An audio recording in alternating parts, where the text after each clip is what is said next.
আমার আসতে একটু বিলম্ব হয়েছে, মূলত সংকট গাড়ি নিয়ে আসা, তেলের সমস্যা, যুদ্ধের পরিস্থিতির কারণে এক পর্যায়ে নিয়ত করেছিলাম আজকে আর আসা হবেই না।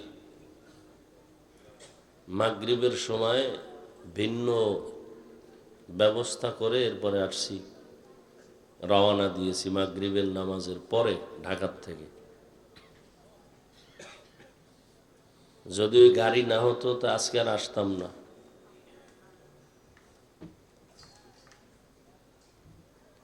সব জায়গায় সংকট। দোয়া করি আমাদের এই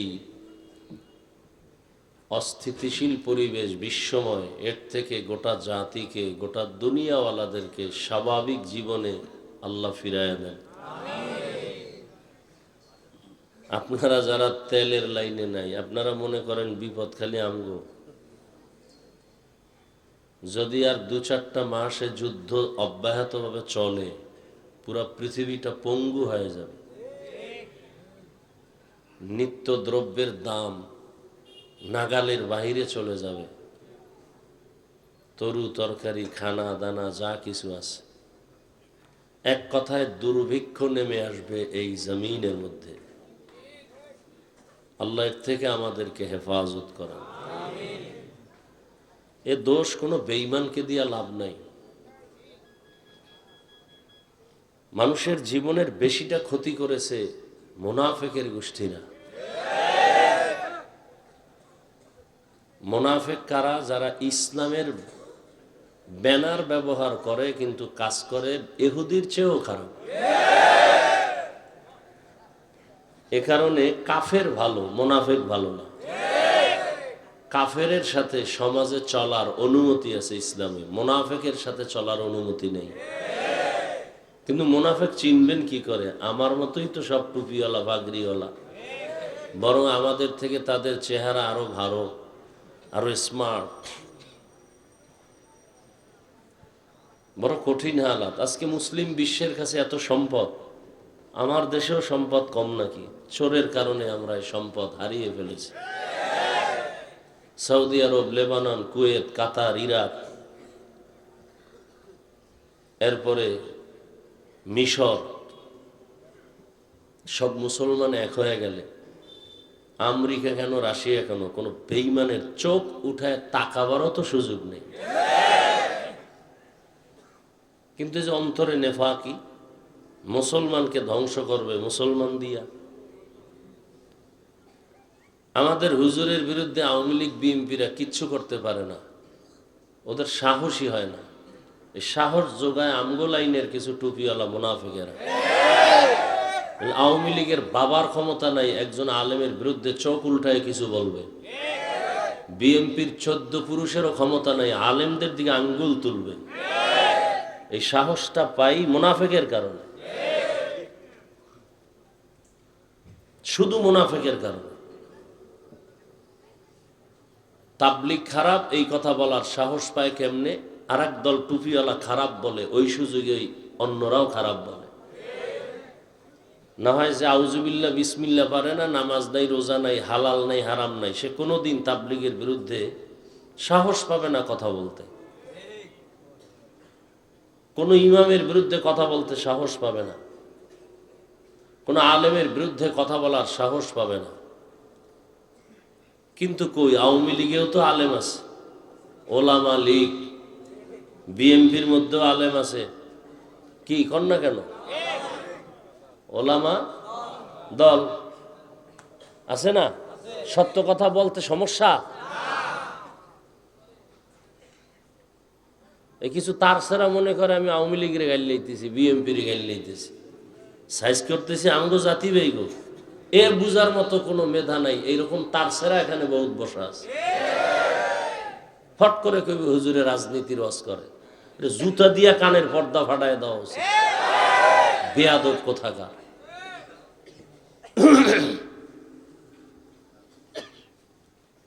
আওয়ামী লীগ করে এরকম আলেম নাই? বিএনপির মধ্যে আলেম নাই? এরা কি ইসলামের জন্য ওই দল করে, না ক্ষমতার টাকার জন্য? এজন্য ১৫০০ বছর আগে রসুল বলে গেছেন, আলেম দেখলেই দৌড় দিও না, খবরদার। আলেম দুই ধরনের, দুনিয়াতে সব থেকে ভালো হবে একদল আলেম, আর সব থেকে খারাপ হবে একদল আলেম। আমাদের লাইনে খারাপ বক্তা নাই, নামাজও পড়ে না, বয়ান করে তাকওয়ার, গাড়ি তুইটাই টুপি খুইলা মোবাইলে ফেসবুকে মেয়ারাজ করে, জিয়ারত করে, নাই? হাদিয়া না পাইলে লাইভ দেয়, আছে না নাই? এই আমার সাথে বেদবি করছে, আপনারা কোথায় আছেন দেখেন, নাইলে কমিটি সব রাতের ঘুমে মরে যাবে, লাইভ দেয়। আর আমি লাইভ কি জিনিস বুঝি না। এই যে মোবাইলে বই আছে সব ফেরেশতা। কোন বাফের বেটা থাকলে দাঁড়ায় বলেন তো, হাফিজ ভাই টাচ মোবাইল চালাই আমি, কিন্তু কোনো গুনাহ হয় না, হাতের, চোখের, কানের, জবানের, অন্তরের, আপনার কপালে চুমা খাবো, বলেন তো। এবার বুঝেন তাহলে আপনাদের চরিত্র বেশি সুবিধা না।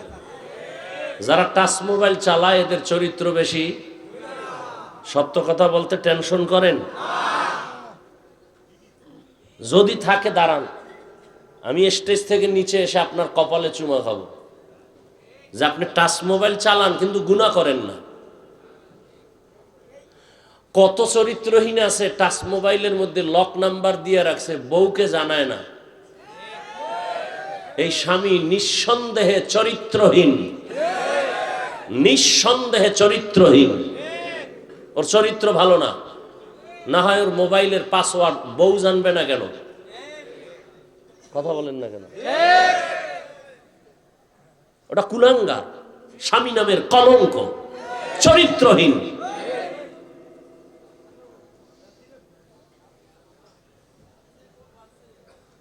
যেই স্ত্রী মোবাইলে লক নাম্বার রাখে, স্বামীকে জানতে দেয় না, ওই স্ত্রীটাও চরিত্রহীনা।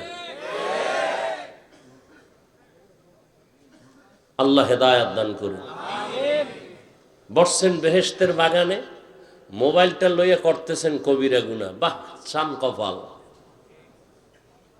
হ্যাঁ, বসছেন বেহেশতের বাগানে, কেমন বাগান? রসুল বলেন বসার সাথে সাথে সব গুনাহ মাফ। কিন্তু চান কপাল্লারা মোবাইল নিয়ে ছবি উঠায়, করতেছে কবিরা গুনাহ, কবিরা গুনাহ, কবিরা গুনাহ। যারা মোবাইল নিয়ে ছবি তুলতেছে, পৃথিবীর কোন মুফতি সাহেবের বাবার ক্ষমতা নাই এই ছবি উঠানো হালাল বলার কোন সাহস আছে?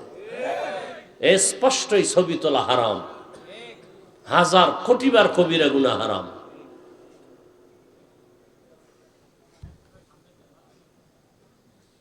আল্লাহ হেদায়াত দান করুন। কিছু চালাক আছে, চালাক, অতি চালাক, শুধু চালাক না, কি চালাক? চালাক ভালো, অতি চালাক।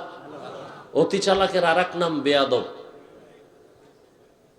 চালাক ভালো, কি ভালো না? অতি চালাকের আর এক নাম কি? বেয়াদব। এরা বলবে হাফিজ ভাই এত জোরে ফতুয়া দিলেন, এই যে এতগুলো ক্যামেরা বয়ে রয়েছে, এগুলো কিছু কর না।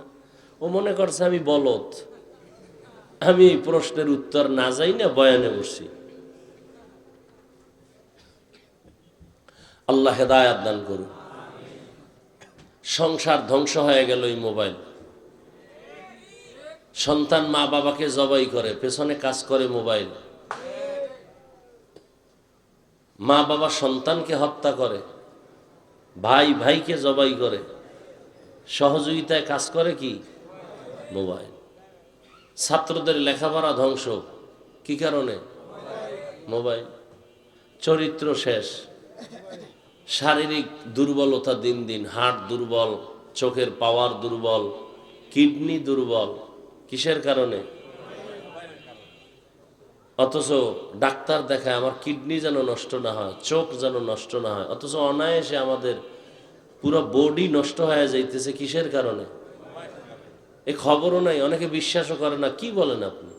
আমি হুজুর হয়ে বলছি তো, এই জন্য কানে ঢুকে না। গুগলে সার্চ দাও যুবকেরা, বাসায় গিয়া টাচ মোবাইল দেখলে শরীরের অঙ্গের কি কি ক্ষতি হয় সব বেরিয়ে আসবে। চিকিৎসা বিজ্ঞানী সব ওপেন থিওরি দিয়ে রাখছে। যে কি কি অঙ্গের ক্ষতি হয়, চোখের কি ক্ষতি হয়, কানের কি ক্ষতি হয়, ব্রেনের কি ক্ষতি হয়। এই যে মোবাইল মাথার পাশে রেখে রাত্রে অনেকে ঘুমায়, মোবাইল ব্রাস্ট হয়ে যায়, মোবাইল ব্রাস্ট হয়ে আগুন লেগে মাথা নষ্ট, কারণ এটার মধ্যে একটা ম্যাগনেট আছে। এই যে বাড়ি